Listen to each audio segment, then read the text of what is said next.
taking positiveness into these very negative spaces. So that was really good. Then we had March 26th, which started off with the whole of Oxford Street. There was like 9 different actions all along Oxford Street, in tax dodgers, in banks. We had kind of Timothy West from the Royal Shakespeare Society doing theatrics in BHS. There was an ecumenical choir in one of the Barclays. There's all sorts of really creative actions, and then obviously culminated in Fortnum & Masons, who are, whose owners are tax dodgers, and unfortunately ended in 145 people arrested and charged with aggravated trespass. So that's a whole separate issue. And since then, there's been an NHS Day of Action, people going into banks, turning them into hospitals, and the Big Society Breakfast, people going along to the picket lines and supporting the strikers, kind of a solidarity action, to show we're all in this together. We're not buying the government line, we're in this together, but we are all in this together and supporting the strikers. So that's kind of a timeline. And obviously how this works is it's just a network of autonomous groups, which is the most amazing thing about this. There's very little contact between the groups themselves, and individuals are just stepping up and organising actions themselves. The resources that kind of UK Uncut provides is a website where you post your action, say what you're going to do, get your social media out there, and people kind of come and do it. And it's so inspirational to watch, and I feel like it's really worked because it's so autonomous, and it's so open, and it's so inclusive, and you take your kids, you take your grandparents, and it's creative, and I think that's why it's done so well. And I suppose in that vein, what I'd like to do now is maybe hear a few examples of people that have done UK Uncut actions and kind of what they've done. If anyone's got kind of an example of an action that they did in their town that they thought was really good at all.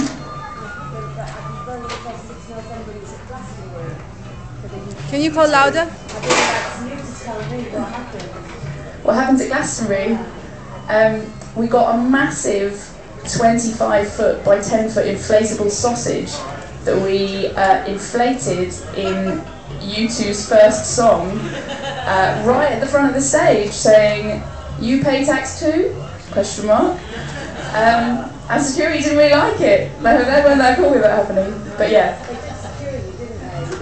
They totally battered us, yeah.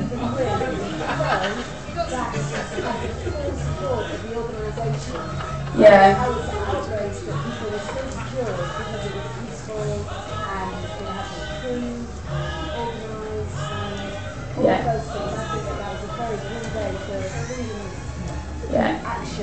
Yeah.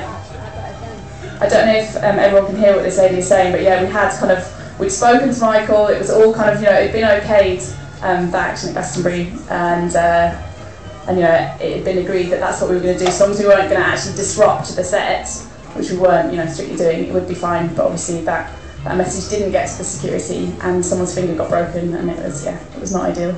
But it did happen. It was successful, but the security of people in those circumstances was very wrong, as is the massive rest of people. Sorry, yeah. you asking again? Well, you've answered what you told me.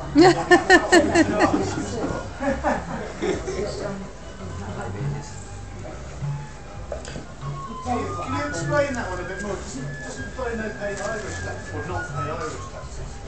Yeah, but I mean, if the austerity measures that the Irish are going through are awful. I mean, they're really in a pickle. I thought it was brilliant. It's just UK Uncut. It's actually Ireland.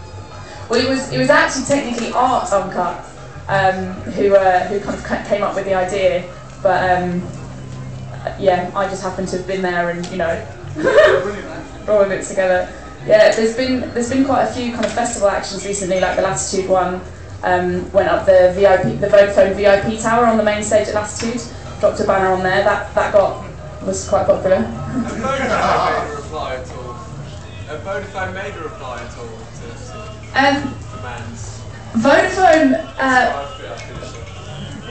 always say, so the question was, has Vodafone made a reply?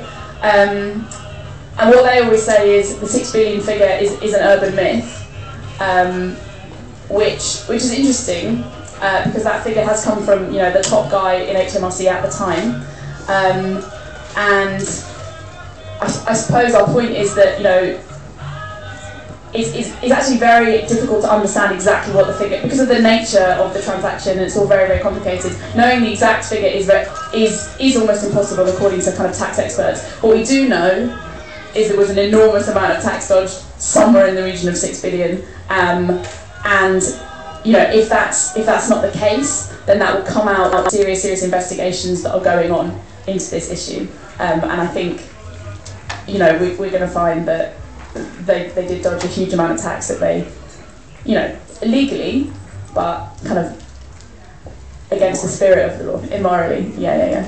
That's the point. What I was going to do now was kind of do it kind of more workshop style and put it over to kind of people in the audience if they wanted to talk, kind of